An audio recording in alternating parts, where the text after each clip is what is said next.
ठीक है भाई, कल माध्यम, कल हमने अम्लीय पढ़ी, अम्लों की, है ना, क्षारों की, धातुओं के साथ में पढ़ी थी ना। अब देखिए अगला अपना टॉपिक है पीएच, है ना। देखिए सबसे पहले तनुकरण देखिए, तनुकरण क्या होता है।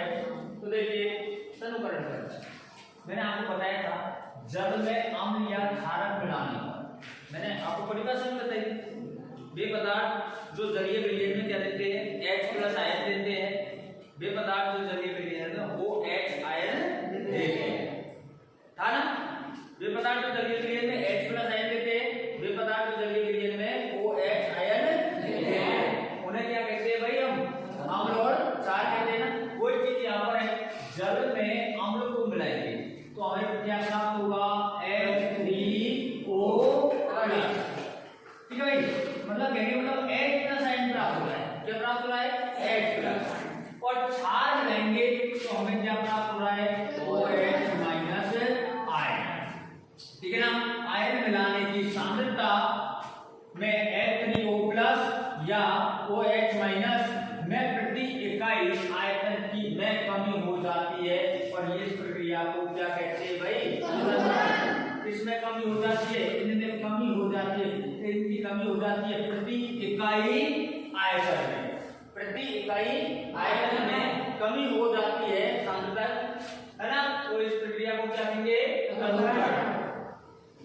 अम्ल और क्षार को तनुकृत किया जाता है, अम्ल और क्षार को क्या कर दिया जाएगा यहाँ पर, तनुकृत। इनकी आयतन में, प्रति इकाई आयतन में क्या हो जाएगी, कमी, क्या हो जाएगी, कमी। और कमी कब होगी इनकी, जब इनको किसमें मिलाया जाएगा, जल में, किसमें मिलाया जाएगा, जल में अम्ल और क्षारक को मिलाने पर, अम्ल और क्षारक को मिलाने पर इनकी जो आयन की सांद्रता होती है, अम्ल की और क्षारक की जो सांद्रता होती है, उसमें प्रति इकाई आयतन में क्या आ जाएगी मेरे लालो, कमी।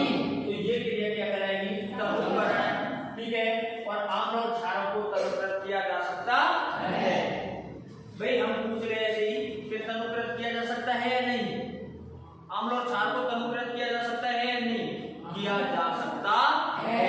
भाई पूछ लिया कैसे, तो इनको जल में मिलाने पर तनुकृत किया जा सकता है, ठीक है। चले आगे, पीएच स्केल। भाई पीएच स्केल क्या होता है, देखिए किसी विलयन में उपस्थित हाइड्रोजन आयन की सांद्रता ज्ञात करने के लिए एक स्केल विकसित किया गया, एक पैमाना। स्केल का मतलब दंडो, पैमाना, जो आपका ग्राम बॉक्स में होता है भाई, पैमाना, उसको स्केल ही बोलते हो आप, आपके ग्राम बॉक्स में होता है ना पैमाना, उसको स्केल बोलते हो, ठीक है ना।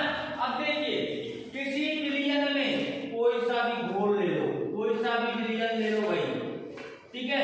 अब उस विलयन में हम किसको डाल देंगे, स्केल, क्या डाल देंगे, स्केल।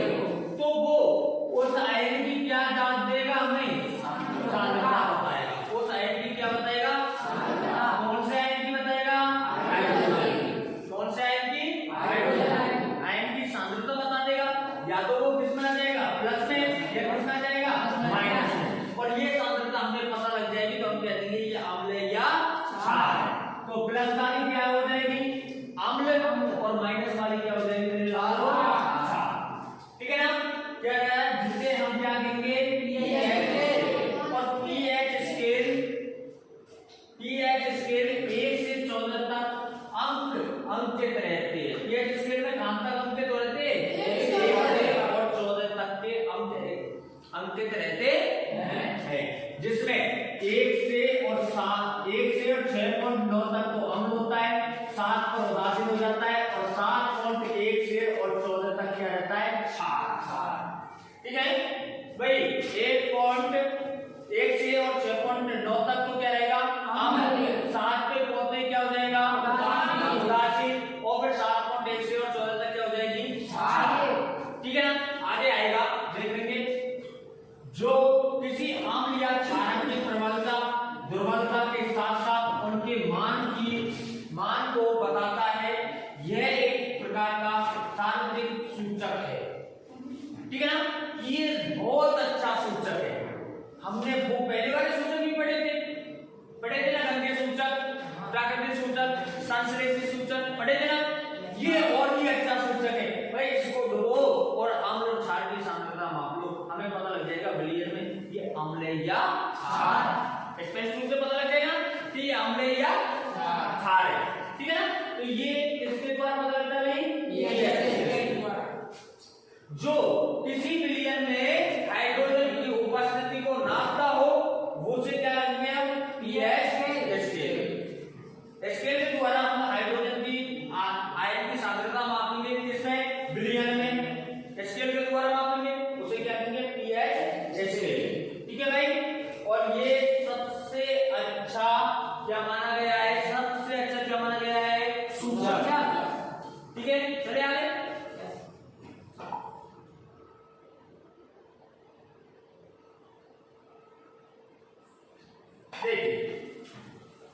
हाइड्रोनियम आयन की सांद्रता जितनी अधिक होगी उसका पीएच मान उतना ही कम होगा। हाइड्रोनियम क्या है? हाइड्रोनियम की सांद्रता जितनी प्रबल होगी, जितनी उच्च होगी, जितनी ऊंचाई होगी, उतना ही पीएच मान क्या होगा? कम। पीएच मान क्या होगा? कम, है ना। तो ध्यान रखना, हाइड्रोनियम की सांद्रता अधिक होने पर पीएच मान कैसा हो जाता है मेरे लालो? कम। उतना ही प्रबल पीएच बनेगा, उतना ही प्रबल क्या बनेगा? पीएच, ठीक है ना। अगर किसी भी उदासीन विलयन के पीएच का मान कितना होगा? ध्यान रखना, 7। जब पीएच मान 7 आ जाए तो हम सीधा कह देंगे ये कैसा है भाई? उदासीन। कैसा है? उदासीन, ठीक है भाई।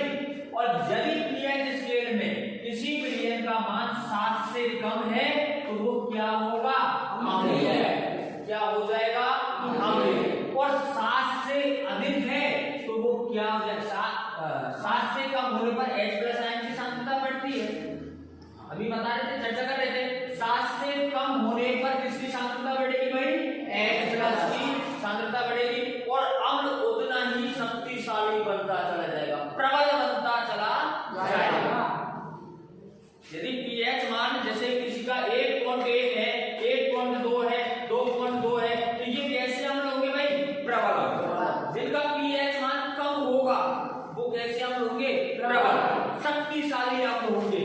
कैसे अम्ल होंगे? शक्तिशाली, ठीक है ना। तो ये क्या कह रहा है? सुनिए दोबारा, 7 से कम होने पर, क्या होने पर?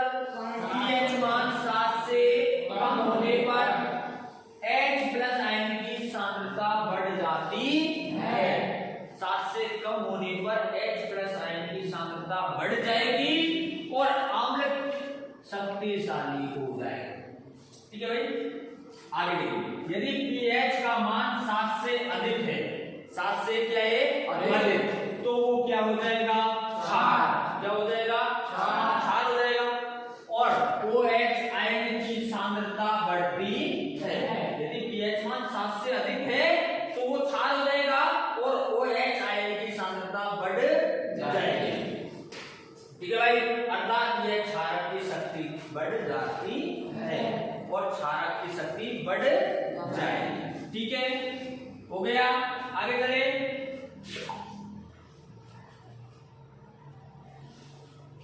आप देखिए भाई, प्रबल, अभी हमने देखा है शक्तिशाली, देखा है प्रबल, नाम भी सुना है। प्रबल अम्ल किसे कहते हैं? देखिए, जिस विलयन में अधिक संख्या में H+ आयन उत्पन्न होते हैं उसे हम क्या कहते हैं भाई? प्रबल। जिस विलयन में अधिक संख्या में H+ आयन उत्पन्न होते हैं उसे हम क्या कहेंगे? कौन सा अम्ल कहेंगे? प्रबल। कौन सा अम्ल? प्रबल। लेकिन प्रबल अम्ल कब कहेंगे? जब विलयन में अधिक संख्या में क्या दे देगा? H+ ion. और यदि कम संख्या में H+ आयन मिले तो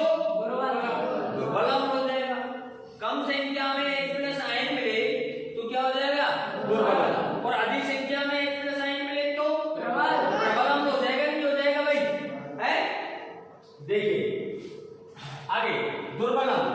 जबकि कम संख्या में H प्लस आयन उत्पन्न करने वाले दुर्बल अम्ल कहलाएंगे। यदि कम संख्या में H प्लस आयन उत्पन्न हुए तो कौन से अम्ल कहलाएंगे? वो दुर्बल अम्ल। जिस पर विलयन में OH आयन की संख्या में अधिक होते हैं उसे प्रबल क्षारक है। जिनकी OH आयन की संख्या कैसी हो भाई? अधिक हो। OH आयन की सांद्रता कैसी हो भाई? अधिक हो। उसे कौन सा क्षार कहेंगे? प्रबल क्षार। और यदि OH आयन की सांद्रता कम हुई तो दुर्बल क्षार। दुर्बल क्षार है ना। प्रबल क्षार किसे कहेंगे? जब किसी विलयन में OH आयन की सांद्रता कैसी हो मेरे लालो? अधिक हो। जब किसी विलयन में OH आयनों की सांद्रता कैसी हो? अधिक हो। तो कौन सा क्षार कहलाएगा? प्रबल क्षार। और OH आयनों की सांद्रता कम हुई तो क्या कहलाएगा? दुर्बल। ठीक है। अब देखिए कुछ pH मान हमें दिए हुए, तो pH मान दे लीजिए। ठीक है भाई। देखिए हमारे रक्त 7.35 से और 7.45 तक होता है। pH मान की बात करें तो हमारे रक्त का pH मान कितना होता है? 7.35 से और 7.45। ठीक है ना। पारस के बीच में रहता है, इनके बीच में रहता है। ना तो उससे ऊपर जाएगा 7.45 से और ना 7.35 से कम आएगा। हो सकता है 7.36 हो जाए, है ना, 38 हो जाए, है ना। और भाई साहब आपका आएंगे मध्य में 7.35 से 7.45 के बाद 42 हो जाए, 43 हो जाए, 44 हो जाए, यहाँ तक हो जाए, 45 हो जाए, लेकिन 46 नहीं होगा। इनके बीच में, इनके मध्य में ही रहेगा। ठीक है। आगे और जो औसतन पॉइंट 7.4 होता है, अधिक से अधिक कितना बढ़ सकता है? 7.4। अधिक से अधिक कितना बढ़ जाएगा? 7.4। या आप फिक्स कर सकते हो मानव रक्त का pH मान 7.4 होता है। या आप डायरेक्टली बोल दो मानव रक्त का pH मान कितना होता है? पूछ लिया आपसे तो कितना होता है? 7.4। ठीक है भाई, कोई प्रॉब्लम थोड़ी है इसमें? नहीं। यदि रक्त का pH मान 7.45 से अधिक हो जाता है तो ऐसी अवस्था में एल्केनोसिस ऐसी अवस्था को क्या कहेंगे?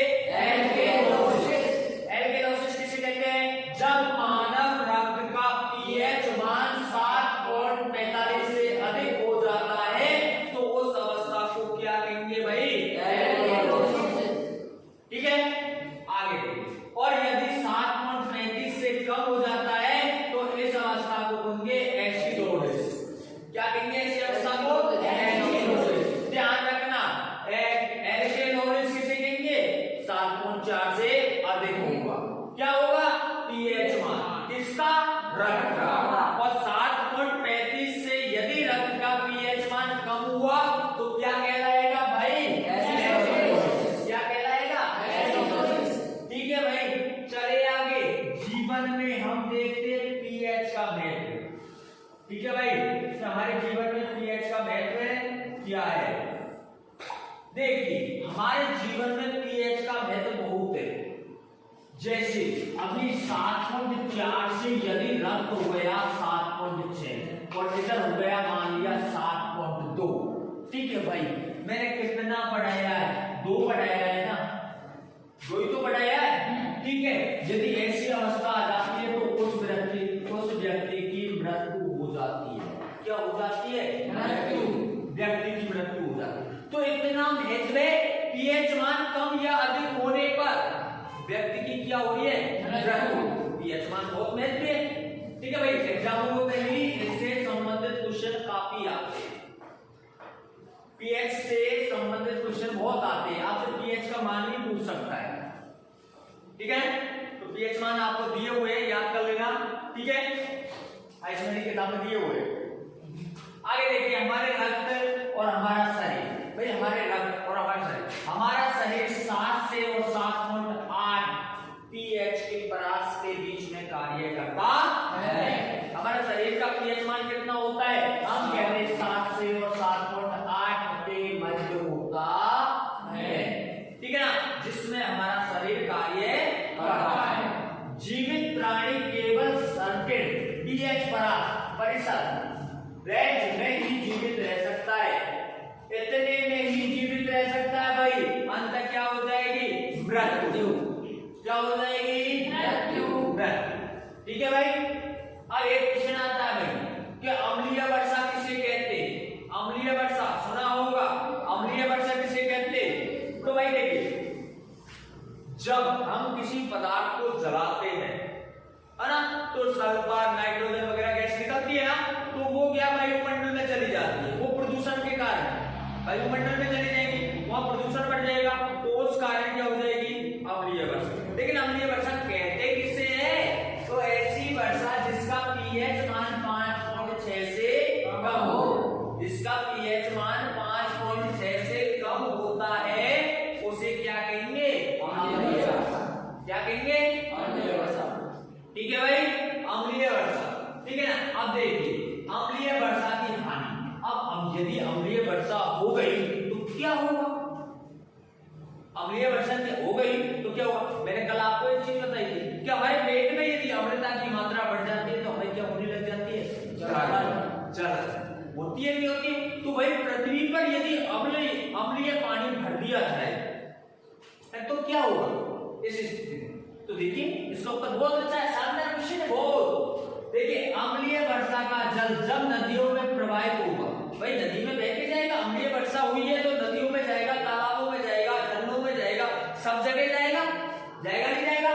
तो नदी के जल के पीएच मान कम हो जाता है। तो पहले से जो जल भरा हुआ है उसका मान कैसा हो जाएगा? अम्लीय हो जाएगा ना, ये पानी जाएगा उसमें, तो पहले जो जल भरा हुआ है उसका पीएच मान कैसे हो जाएगा? कम। और कम होने की स्थिति में क्या बढ़ जाएगा? अम्लीय। बढ़ गया ना अम्लीय।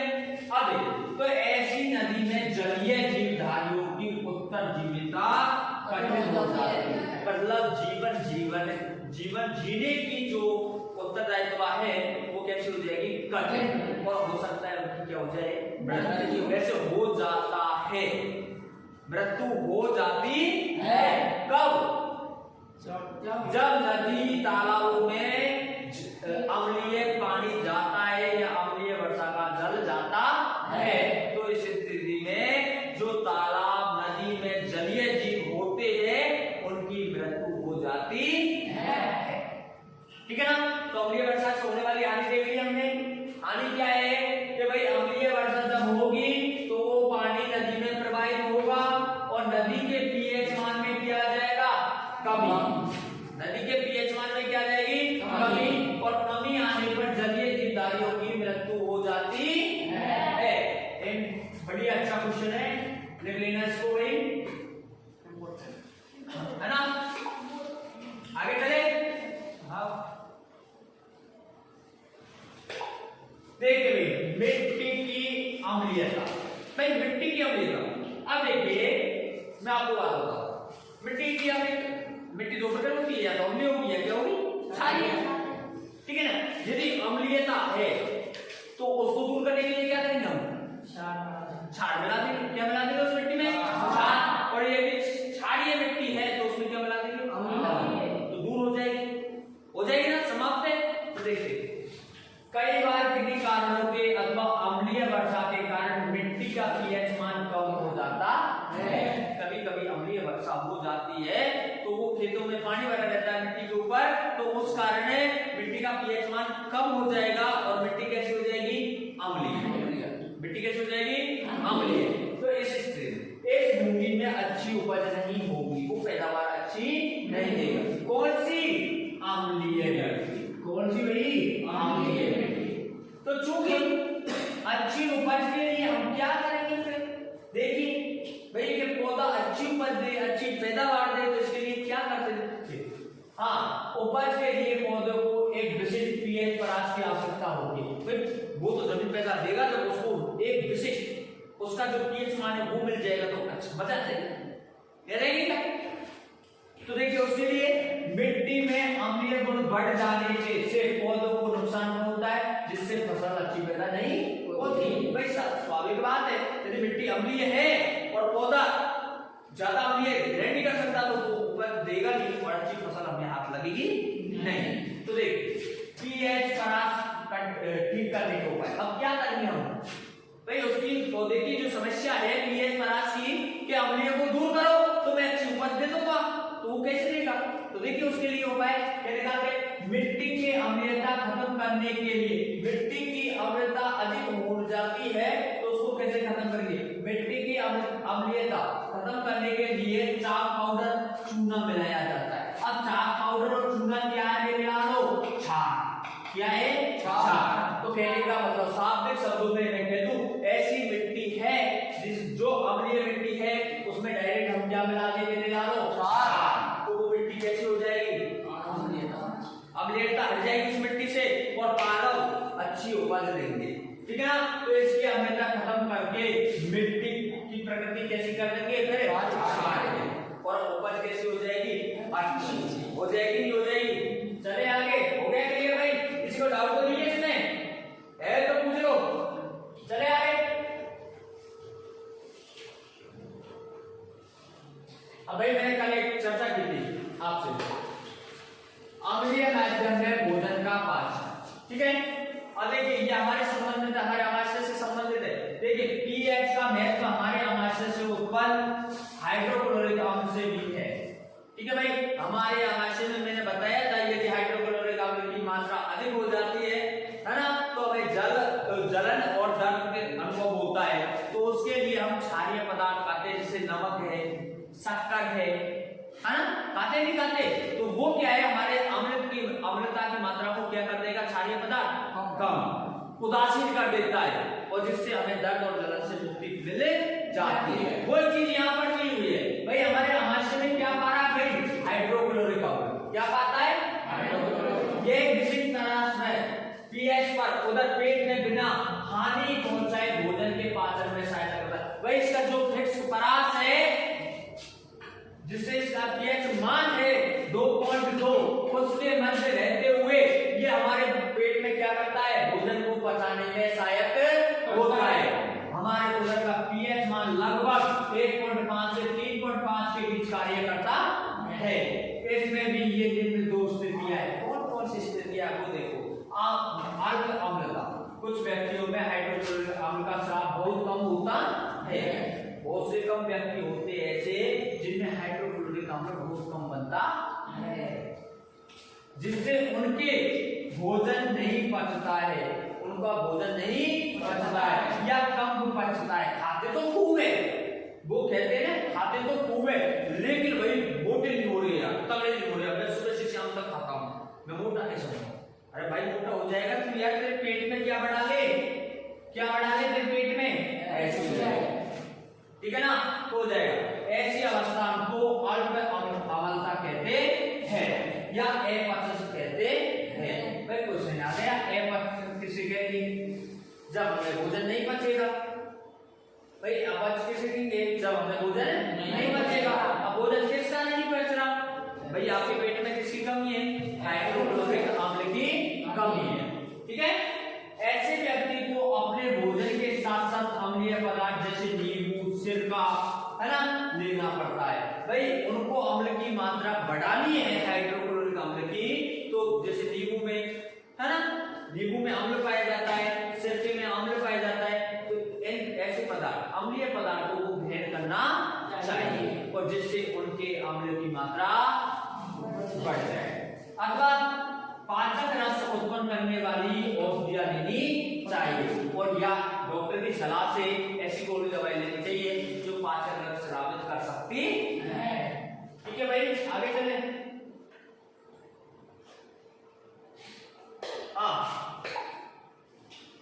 अति अम्लता, उदर में अत्यधिक मात्रा में अम्ल उत्पन्न होने की स्थिति में व्यक्ति उदर में दर्द और जलन का अनुभव करता है। यदि हमारे पेट में अधिक मात्रा में अम्ल उत्पन्न हो गया है तो हमें दर्द और जलन अनुभव होता है और इस जलन और दर्द से मुक्ति पाने के लिए हमें एंटासिड, किसका, एंटासिड लेनी पड़ती है, जो एक प्रकार की क्या है भाई, क्षार, जो एक प्रकार की क्या है, क्षार। कौन, एंटासिड, ध्यान रखना, कौन, एंटासिड, ठीक है भाई। अब देखिए प्रति अम्ल औषधि, एंटासिड अम्ल के प्रभाव को कम करने वाले दुर्बल क्षारक होते हैं। एंटासिड कौन होते हैं भाई, दुर्बल क्षारक होते हैं जो क्या कार्य करेंगे, अम्ल की मात्रा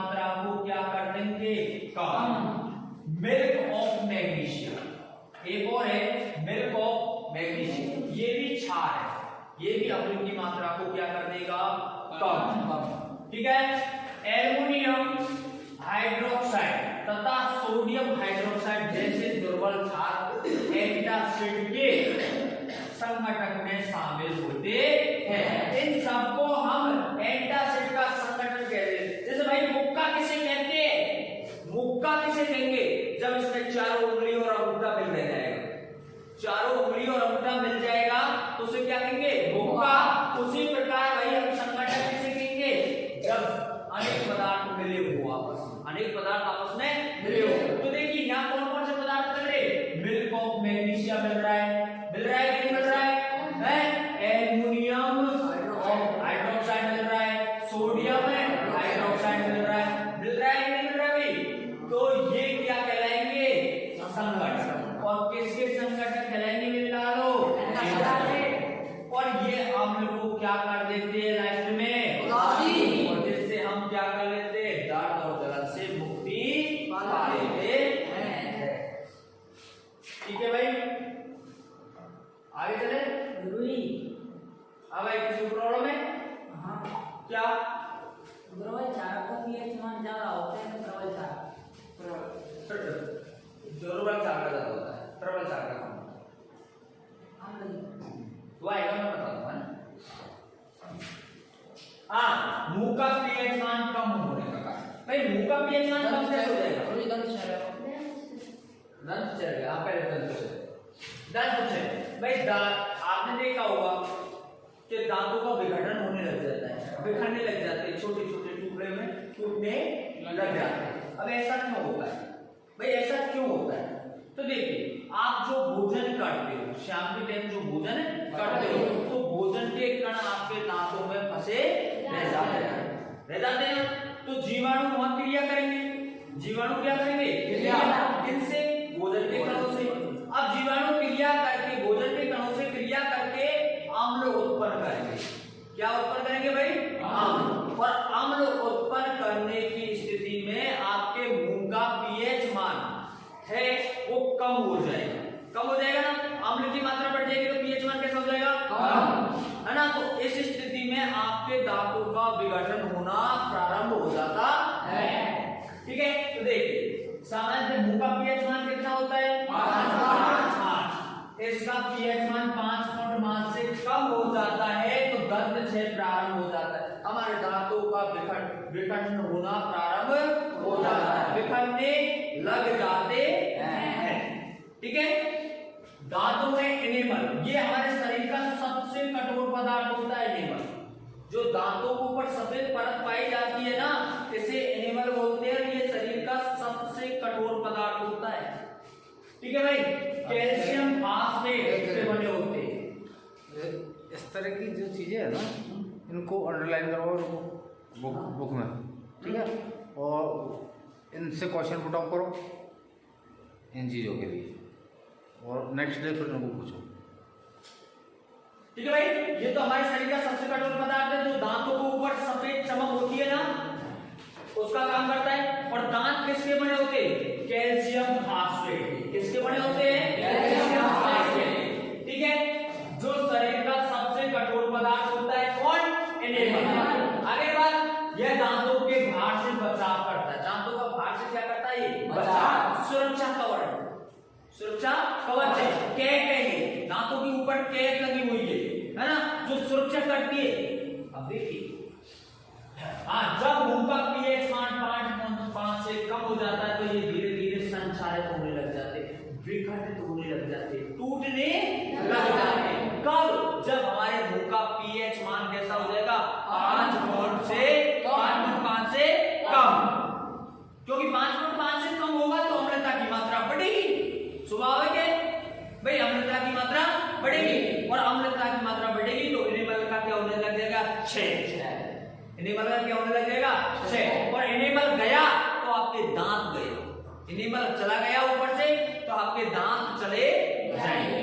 ठीक है भाई, जैसे ये पेन है भाई, मान लिया मार्कर वाला पेन है, अब इसको ऊपर का कवर ही गया तो वो इंक वाले कहाँ डालेंगे? हम किसमें डालेंगे? खत्म, पेन खत्म, है ना। तो इसी प्रकार दांतों का कैप होता है एनेमल का। किसका होता है? एनेमल। और जो 5.5 से कम यदि आप पीएच मान हो जाता है मुंह का, तो इनेबल क्या होने लग जाता है, छेद, गलने लग जाता है, टूटने लग जाता है, बिखरने लग जाता है, और फिर तो दांतों का क्या हो जाएगा, स्वाहा। आप बोरे हो जाओगे, कैसे हो जाओगे, बोरे। ठीक है भाई, तो ये क्या हो गया हमारा दंत छेद। क्लियर है, किसी का ध्यान तो नहीं गया। एक और मुंह का पीएच मान कम होने के कारण, अब देखिए हम क्या कारण है जो हमारे मुंह का पीएच मान 5.5 से कम हो जाए, भाई ऐसा क्या कारण है जो मुंह का पीएच मान 5.5 से कम हो जाए, ठीक है ना। देख लेते हैं इस कारण को भी। देखिए जब हम भोजन में कोई मीठा चीज खाते हैं, मीठी चीज, भोजन में क्या खाते भाई, मीठी चीज खाते हैं, तो भोजन के पश्चात मुंह में अपशिष्ट शर्करा या खाद्य पदार्थ रह जाते हैं। मैंने बताया था भोजन के कण रह जाते हैं, दांतों में फंसे हुए रह जाते हैं ना। शाम के टाइम हम भोजन करते हैं तो हमारे मुंह में भोजन के दांतों के मध्य में भोजन के कण फंसे रह जाते हैं, जिस पर मुंह में उपस्थित बैक्टीरिया उन पर अभिक्रिया करता है। क्या करता है, अभिक्रिया निम्नीकरण करते हैं, उससे अम्ल उत्पन्न होता है। बैक्टीरिया जब भोजन को खाएगा तो क्या निकालेगा, अम्ल, स्वाभाविक है, क्या निकालेगा, अम्ल, और अम्ल की मात्रा हमारे मुंह में क्या हो जाती है, अधिक। तो यह अम्ल इनेमल को नष्ट कर देता है, जो दांत छेद, ये दंत छेद का प्रमुख कारण बन जाता है। ठीक है भाई, क्लियर है। अब देख बचाने के उपयोग, भाई हमें इसको दंत छेद से हम कैसे बच सकते, तो वो देखे, हाँ देखिए भोजन के बाद में मुंह की सफाई करें। भोजन के बाद में क्या करें, मुंह की सफाई, कहने का मतलब ब्रश करो, रगड़ो दांतों को, भोजन करने के बाद आप दांतों को साफ करो। ठीक है भाई, एक कारण तो ये हो गया। मुंह की सफाई के लिए क्षारकीय दंत मंजन का उपयोग करो। भाई ऐसा दंत मंजन लो जो क्षार, जिसमें क्षार की मात्रा पाई जाती है। यदि क्षार की मात्रा पाई जाएगी तो वो अम्ल से जाके टकराएगी, तो अम्ल कैसा हो जाएगा, उदास, कैसा हो जाएगा, तो फिर आपका दंत छेद नहीं होगा। ठीक है भाई, अम्ल की अधिक मात्रा को उदासीन किया जा सकता है, जिसके परिणाम आप दंत छेद को रोका जा सकता है। ठीक है भाई,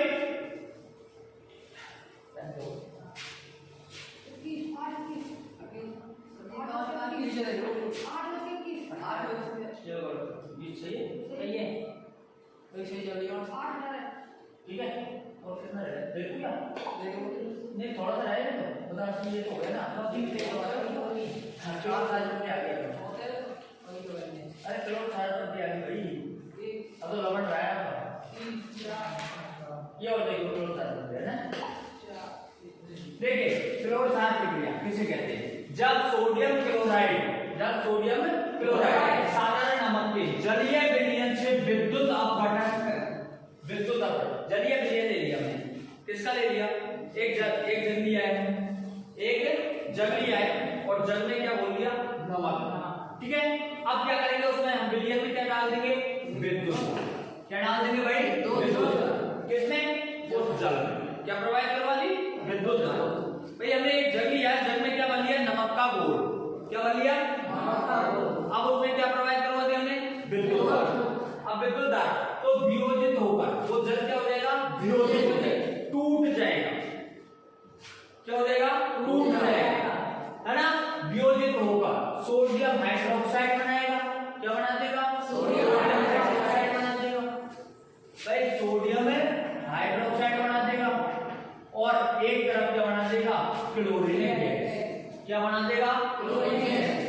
ठीक है ना, क्लोरीन गैस और हाइड्रोजन गैस प्रदान करता है, और साथ के साथ कौन सी गैस निकाल देगा, पहले ला लो, हाइड्रोजन। यदि ऐसा होता है तो उस प्रक्रिया को हम क्या कहते हैं, ठीक है भाई, क्लोर सार प्रक्रिया किसे कहते हैं, जब नमक के विलयन में विद्युत धारा प्रवाहित की जाती है तो वो वियोजित होकर सोडियम हाइड्रोक्साइड, है ना, क्लोरीन गैस और हाइड्रोजन में टूट जाती है, और इस प्रक्रिया को हम क्या कहते हैं, क्लोर सार प्रक्रिया। ठीक है भाई, एग्जांपल देख लो उसका। देखिए NaCl ले लिया, है ना, इसको किसमें बोल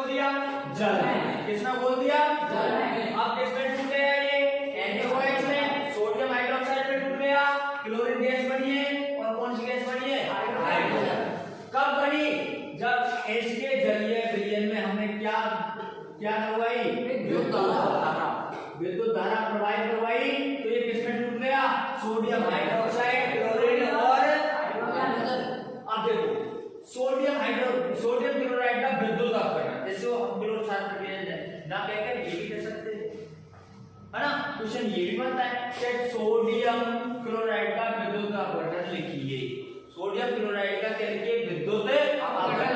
ठीक है भाई, जब सोडियम क्लोराइड के जलीय विलयन से विद्युत धारा प्रवाहित की जाती है, देखिए उत्तर, जब सोडियम क्लोराइड के जलीय विलयन से विद्युत धारा प्रवाहित की जाती है तो इसके एनोड पर क्लोरीन गैस, एनोड पर कौन सी गैस आके बैठ जाएगी मेरे लालो? क्लोरीन। और कैथोड पर हाइड्रोजन गैस आके बैठ जाएगी या निकलने लग जाएगी। एनोड सिरे से तो क्लोरीन गैस और कैथोड सिरे से हाइड्रोजन गैस निकलने लग जाएगी और सोडियम हाइड्रोक्साइड विलयन इसके कैथोड के पास में बैठ जाएगा, कैथोड का जो सिरा होगा उसके नीचे बैठ जाएगा। ठीक है भाई, तो इसको क्या कहेंगे हम? सोडियम क्लोराइड का विद्युत अपकरण। ठीक है ना। अब क्लोर क्षार प्रक्रिया के उत्पाद देखो थोड़ा सा, देखिए क्लोर क्षार प्रक्रिया के उत्पाद कौन कौन से उत्पाद होंगे भाई? हमने देखा है भाई उत्पाद कौन सा हो रहा है, ये देखो ये हो रहा है। ठीक है भाई, NaOH हो रहा है, क्लोरीन गैस हो रही है, Cl हो रही है भाई, क्लोरीन गैस बन रही है, कौन सी गैस बन रही है? हाइड्रोजन और सोडियम हाइड्रोक्साइड। और क्या बन गया? Sodium hydroxide. ये उत्पाद बने। ये क्या बने? उत्पाद। ये कब बने? जब हमने NaCl और जल की अभिक्रिया करवाई, या हम ये कहते जब सोडियम क्लोराइड के जलीय विलयन में हमने विद्युत धारा प्रवाहित करवाई तो हमारे पास में क्या निकल के आया? क्लोरीन गैस, हाइड्रोजन गैस और सोडियम हाइड्रोक्साइड। ठीक है, और ये कौन सी प्रक्रिया के दौरान होता है?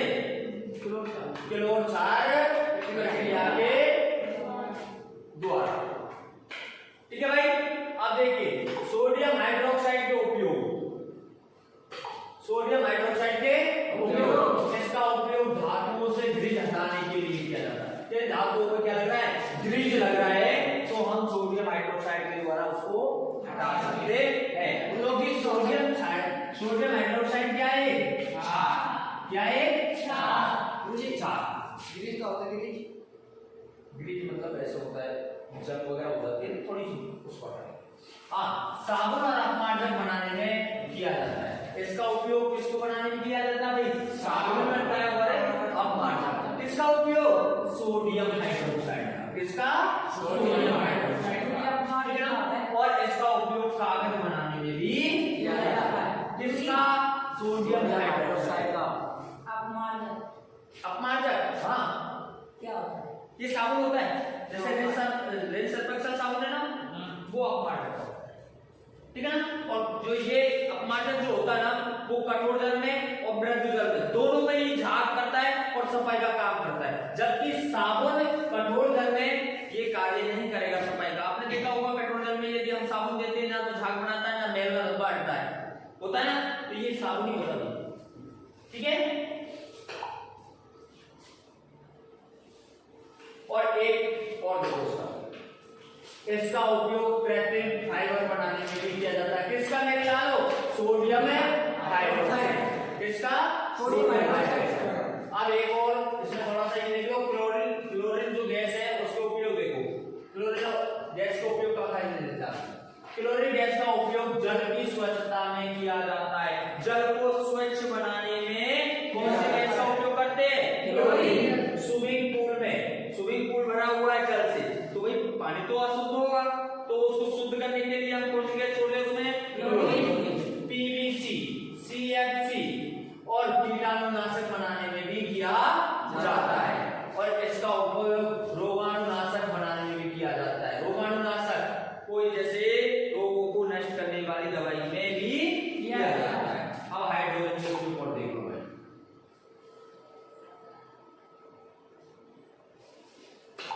देखिए इसका उपयोग हम किसके रूप में लिख सकते हैं? सीधा सीधा हाइड्रोजन का ईंधन, इसके रूप में ईंधन। और इसका उपयोग मार्गरीन बनाने में किया जाता है। इसमें मार्गरीन। और जो खाद अमोनिया बनाने में जो आप खेतों में डालते हो ना यूरिया, वो बनाने में किया जाता है। ठीक है, कल से हम क्या पढ़ेंगे भाई? ऐसे ये लवड़ी है हम लोग ना, मार्जिन का है ये पदार्थ है, ठीक है ना।